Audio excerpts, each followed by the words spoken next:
کبھی سوچا ہے کہ رحم کا ایک چھوٹا سا لمحہ ایک ایسی زندگی کو جنم دے سکتا ہے جو آخر میں آسمان کو ہی چیلنج کر دے؟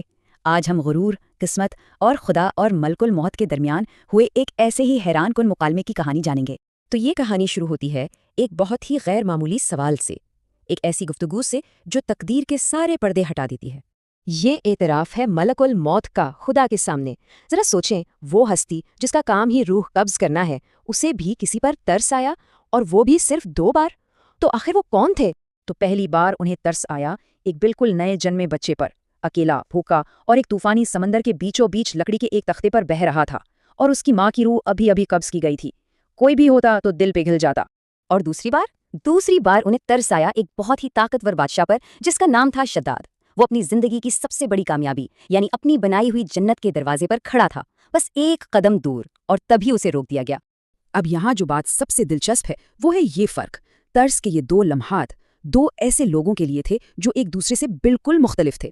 ایک طرف ایک بے بس بچہ، دوسری طرف طاقت کے نشے میں چور ایک بادشاہ۔ تو سوال یہ اٹھتا ہے کہ آخر یہ 2 الگ الگ لوگ جن پر ترس آیا، ان کا آپس میں کیا تعلق ہو سکتا ہے؟ آئیے اس راز کے مرکز کی طرف پڑھتے ہیں، کیونکہ جواب بہت حیران کن ہے۔ آخر یہ کون تھا جس کی زندگی کی شروعات اور اختتام دونوں ہی ملک الموت کے لیے ترس کا باعث بنے؟ ایک بے بس بچہ اور ایک مغرور بادشاہ، آخر یہ کیسے جڑے ہو سکتے ہیں؟ اور پھر آتا ہے وہ جواب جو سب کچھ بدل دیتا ہے۔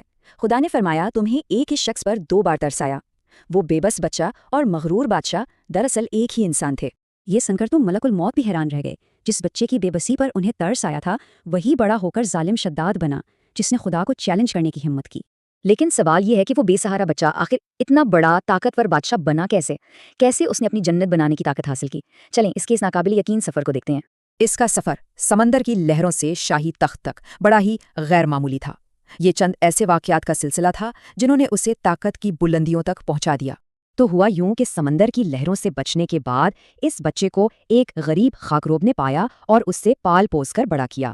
اور پھر ایک دن جنگل میں ایک ایسی ملاقات ہوئی جس نے اس کی قسمت ہی بدل کر رکھ دی۔ اس کا سامنا ایک بادشاہ سے ہوا جسے ایک پراسرار ڈبی ملی۔ بادشاہ نے ڈرتے ڈرتے اس میں موجود سرما اس لڑکے پر آزمانے کا فیصلہ کیا۔ اچھا، یہ کوئی عام سرما نہیں تھا، یہ تو جادوئی تھا۔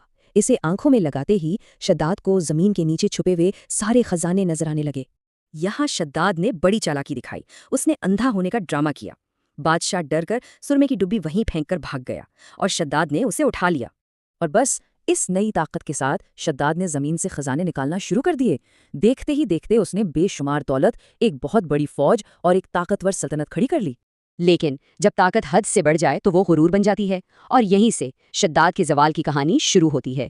اس کا غرور اس حد تک بڑھ گیا کہ اس نے اعلان کر دیا کہ وہ زمین پر اپنی ایک ایسی جنت بنائے گا جو خدا کی جنت کا مقابلہ کرے۔ اور اس نے جو جنت بنائی وہ کوئی معمولی جگہ نہیں تھی۔ سوچیں ذرا، دیواریں سونے اور چاندی کی اینٹوں سے بنی تھیں، نہروں میں جواہرات بہہ رہے تھے، اور ہر طرف شاندار باغات تھے۔ یہ شہر اس کے تکبر کا منہ بولتا ثبوت تھا۔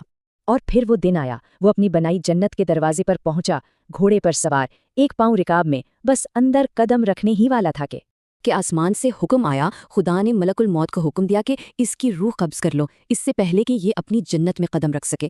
تو یہ کہانی ہمیں ایک بہت گہرے سوال پر چھوڑ جاتی ہے۔ کیا شداد کی قسمت اسی دن لکھی جا چکی تھی جب اسے سمندر سے بچایا گیا تھا، یا پھر اس کے اپنے فیصلوں نے اسے اس انجام تک پہنچایا؟ اور یہ بھی سوچنے کی بات ہے کہ کیا رحم کا ایک عمل نادانستہ طور پر برائی کو بھی پروان چڑھا سکتا ہے؟